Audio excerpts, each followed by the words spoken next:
They do not strike like a storm. They do not arrive with thunder announcing their destruction. No, they move quietly, subtly, like a single thread being pulled from a tapestry.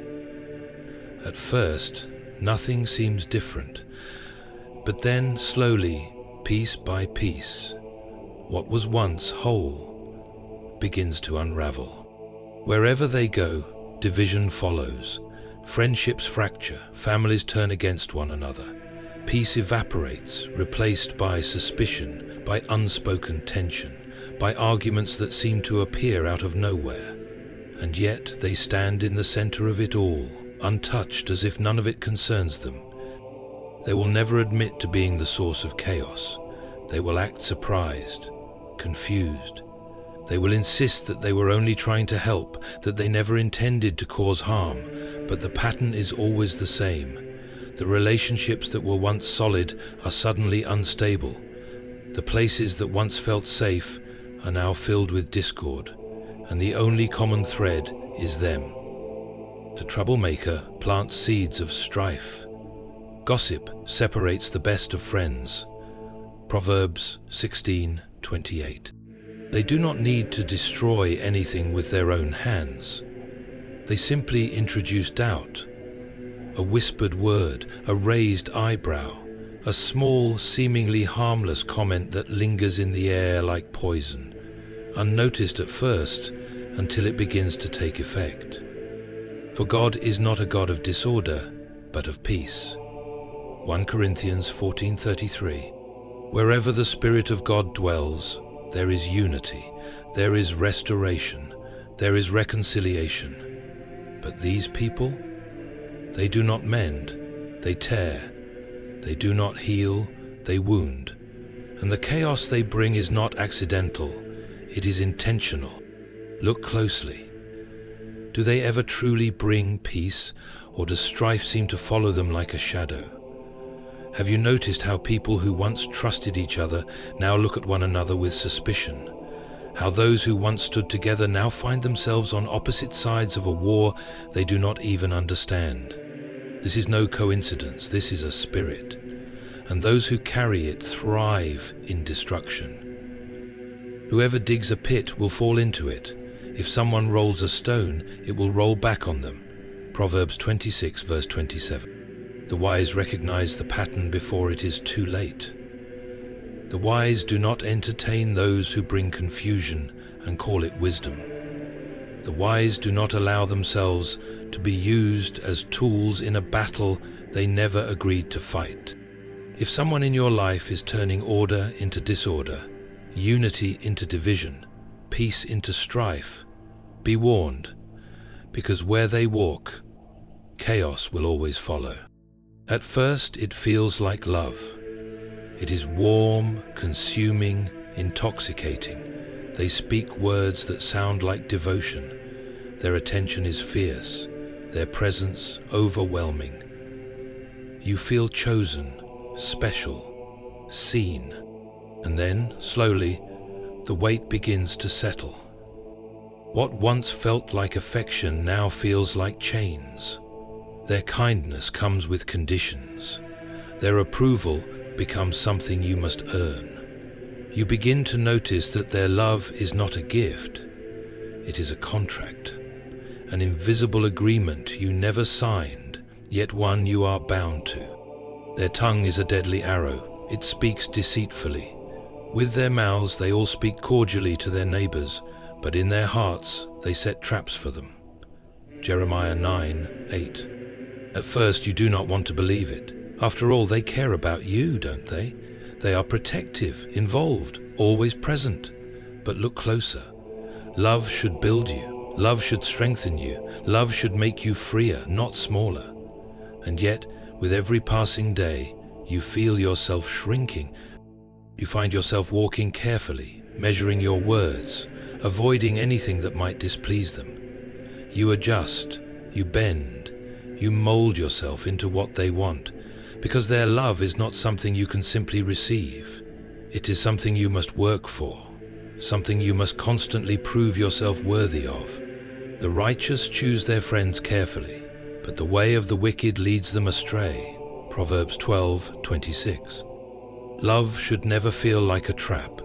It should never leave you anxious, afraid, uncertain of where you stand. But theirs is a love that suffocates, a love that controls. They want your loyalty, your devotion, your submission, and they will disguise it as care, as concern, as something good, until one day you wake up and realize that you are not loved, you are owned. For you were called to freedom, brothers. Only do not use your freedom as an opportunity for the flesh, but through love serve one another. Galatians 5 verse 13. If someone's love demands your silence, your compromise, your very identity, it is not love at all. And when you finally try to pull away, you will see it for what it truly is. The mask will slip, the affection will turn cold, and in that moment you will know their love was never love. It was only control dressed in beautiful words. Fear is a shadow that should not walk beside love, and yet there it is, lurking just beneath the surface, woven into every interaction. It does not announce itself with loud threats or open violence. No, it is quieter than that, more patient, more subtle. You do not even notice it at first. You tell yourself you are just being careful, that you are keeping the peace, that it is easier this way. But one day, a thought creeps into your mind, so small and yet so heavy. Why am I afraid of them? You are not afraid of losing them. You are afraid of what will happen if you do. Afraid of their reaction, afraid of their words. Afraid of what they might do when they realize they no longer have control over you. This is not love, this is not friendship, this is not the bond of a brother or a sister. There is no fear in love, but perfect love drives out fear, because fear has to do with punishment. 1 John 4:18. The Spirit of God brings freedom, peace, clarity. But these people, their presence tightens like a noose. They do not need to lay a hand on you to hold you captive. Their words are enough. Their silences are enough. The invisible weight of their displeasure is enough. The fear of man lays a snare, but whoever trusts in the Lord is safe. Proverbs 29:25. That is what they have done to you. You do not trust them, you fear them. Not in the way one fears God, in reverence and awe, but in the way one fears an unstable force, unpredictable and dangerous. You do not know what will happen if you walk away, but you do know one thing: they will not let you go easily. Perhaps you have already tried. Perhaps you have pulled back slightly, distanced yourself just enough to see how they would respond, and you saw it then, the tightening grip, the sudden shift in their eyes, the moment their affection turned sharp. That was your answer. For God has not given us a spirit of fear, but of power and love and a sound mind. 2 Timothy 1 verse 7.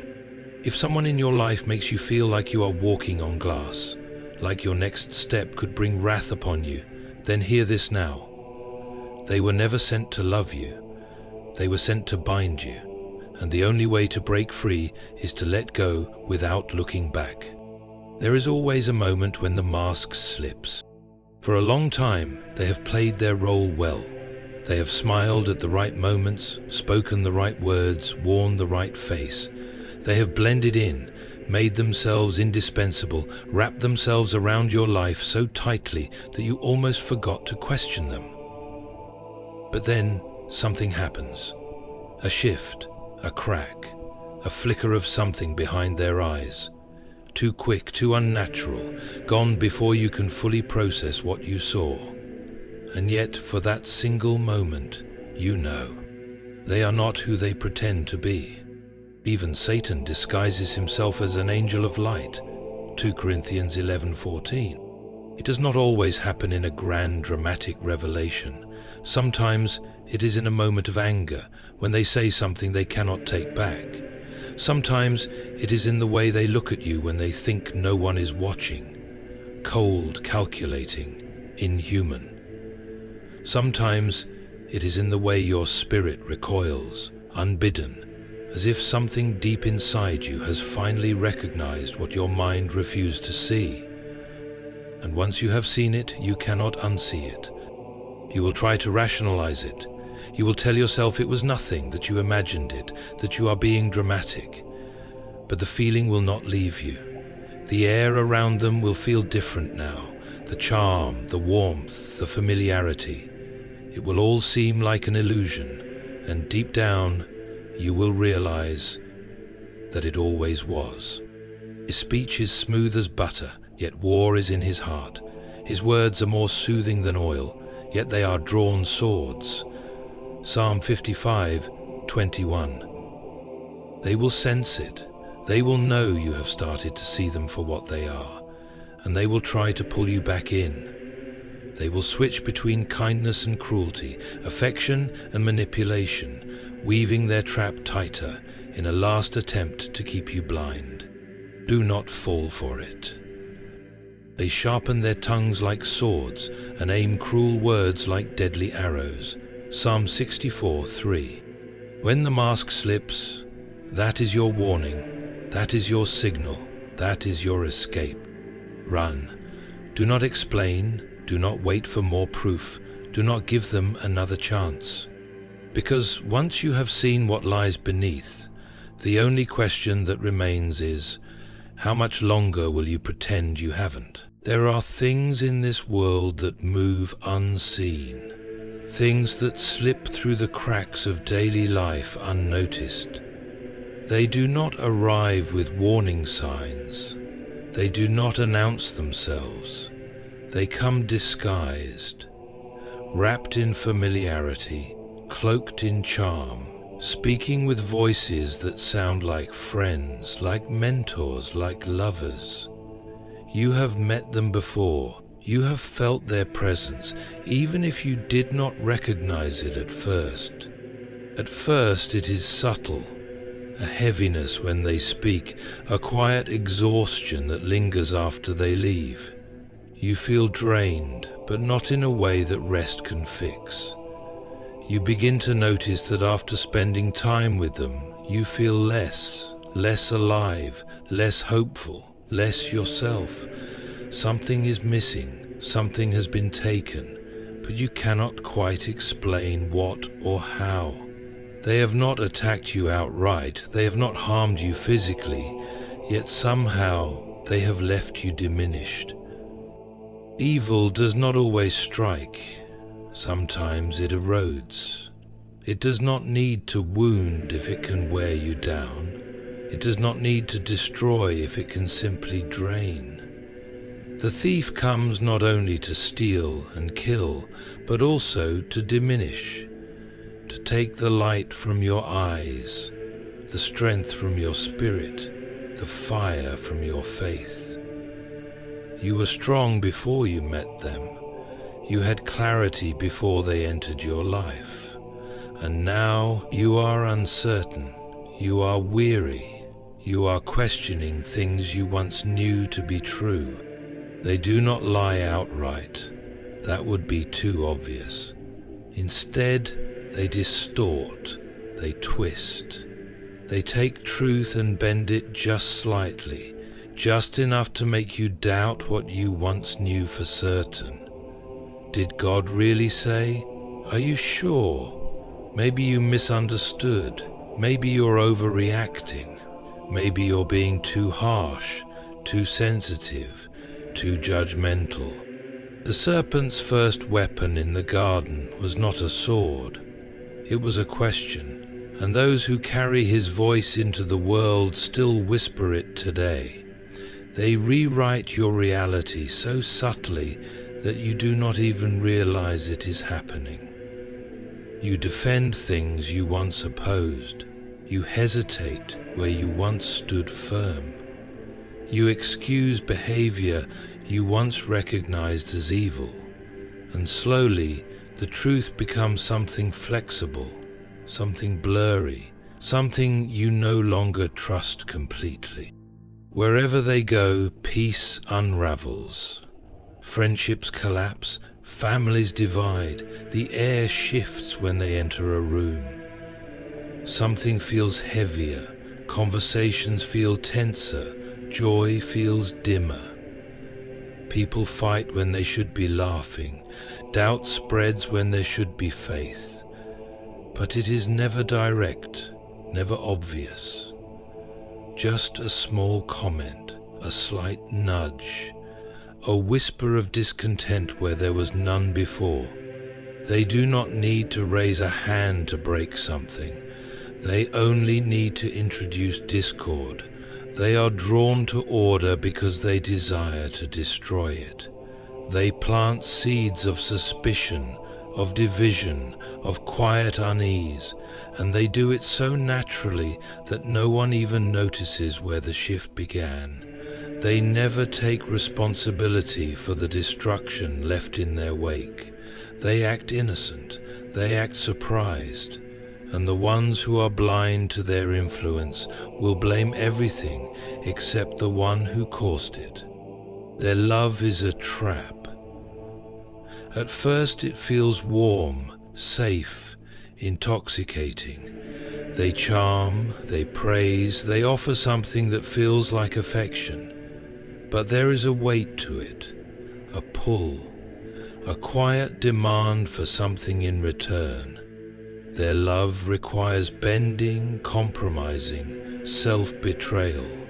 It does not build, it does not strengthen, it does not set free. True love brings peace. It makes people stronger. It calls them higher. But theirs is a love that chains, that manipulates, that consumes. You will find yourself shrinking, molding yourself into something smaller just to keep their favor. You will notice that their kindness is conditional, that their love feels more like ownership, that pleasing them requires losing yourself. And when you finally realize it, when you begin to pull away, you will feel it, the fear.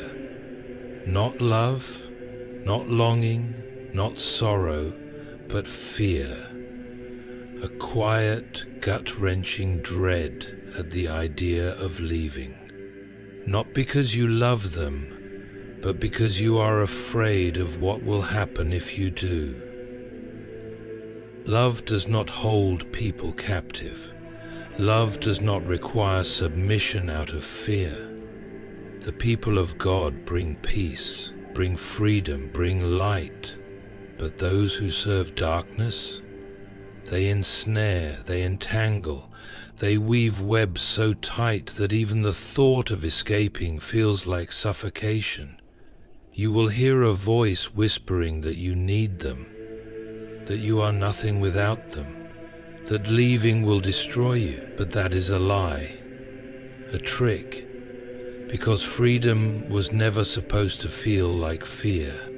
And then, one day, the mask slips. Maybe it happens in a moment of anger. Maybe it happens when they think no one is watching. Maybe it happens in a dream, in a whisper, in a fleeting moment where, for just a second, you see them.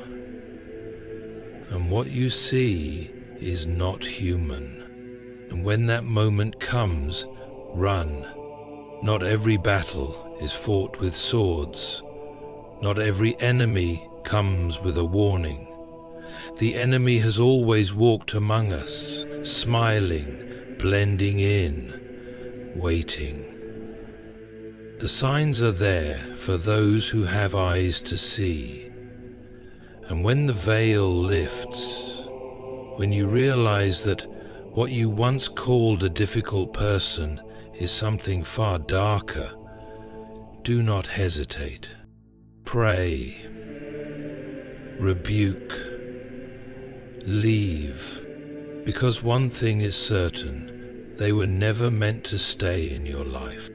If this message spoke to you, don't keep it to yourself. Subscribe to Soul Scriptures, share this video, and let someone else hear what they need to hear. The Spirit is moving. Help spread the fire. At first you do not notice it.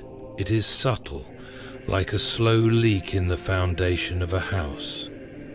You wake up feeling fine, but after being around them, something is different.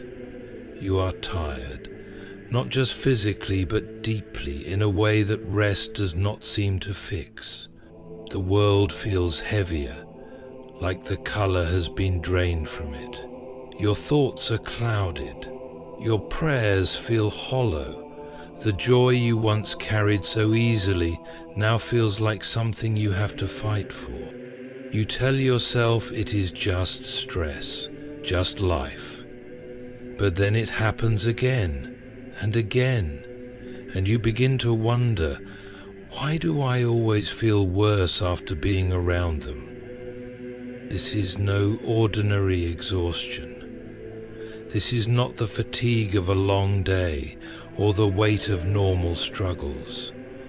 This is something else entirely. It is a quiet theft, a slow siphoning of light from your soul. And the worst part, you never see it happening in the moment. It is only later, when you are alone, when the silence settles in, that you realize you have been diminished. There are those in this world who do not strengthen, who do not uplift, who do not pour life into others. Instead, they take, they drain, they leave people hollow, confused, uncertain. They do not need to strike you down if they can simply erode you over time. The thief comes only to steal and kill and destroy. I have come that they may have life and have it to the full. John 10:10. A thief does not announce himself. He does not kick down the door while you are watching. He comes in the night, when you are unaware, taking what is yours before you even realize it is missing. And these people, these ones who drain your spirit, they operate the same way. Think of Samson, a man filled with supernatural strength, yet he did not lose it in battle. He did not fall to an enemy's sword. No, his strength was drained, slowly, over time, as he gave himself to someone who was never meant to have access to him. When he finally woke up to what had happened, it was too late. His power was gone. My soul is weary with sorrow. Strengthen me according to your word. Psalm 119, verses 28. If someone in your life is leaving you weaker, duller, emptier, then hear this truth. They were never sent to strengthen you. They were sent to steal from you, and the longer you stay, the more they will take. It does not begin with a lie. It begins with a question, a small, seemingly innocent question that wraps around your mind like a vine, subtle and slow, until you do not remember what the truth looked like before it was tangled. Did God really say? That was the first whisper, the first deception, the first step into ruin. The serpent did not need to invent a new story for Eve. He only needed to twist the one she already knew, and that is how deception always works. The ones who carry this voice into the world today do not come with outright falsehoods. No, they are far more cunning. They bend the truth just slightly, just enough to make you hesitate. They do not tell you that right is wrong. They only ask, are you sure? They do not tell you to turn away from God. They simply suggest, maybe he didn't mean what you think he meant. And so, doubt creeps in, not like a storm, but like a slow, quiet leak. You begin to question things you once knew for certain. You used to stand firm, but now you hesitate. You used to be confident in what was good and what was evil, but now the lines seem blurry. They speak of peace with their neighbors, but evil is in their hearts. Psalm 28:03. These people are not loud, not obvious. They are smooth, persuasive, intelligent. They know how to make lies sound like wisdom. They speak with conviction, but their words have no light in them. They sound reasonable, logical, even enlightened, but something in your spirit recoils. Because deep down you know, this is how it always happens. This is how kingdoms fall, how hearts grow cold, how faith is eroded, not through force, but through quiet, careful distortion. Woe to those who call evil good and good evil, who put darkness for light and light for darkness. Isaiah 5:20. There are those who build, and there are those who twist. There are those who speak truth, and there are those who poison it just enough to make you swallow it without noticing. And if someone in your life is making you doubt what you once knew was right, making you excuse what you once knew was wrong, be careful, because deception does not feel like deception when you are standing in it. It feels like clarity until it is too late.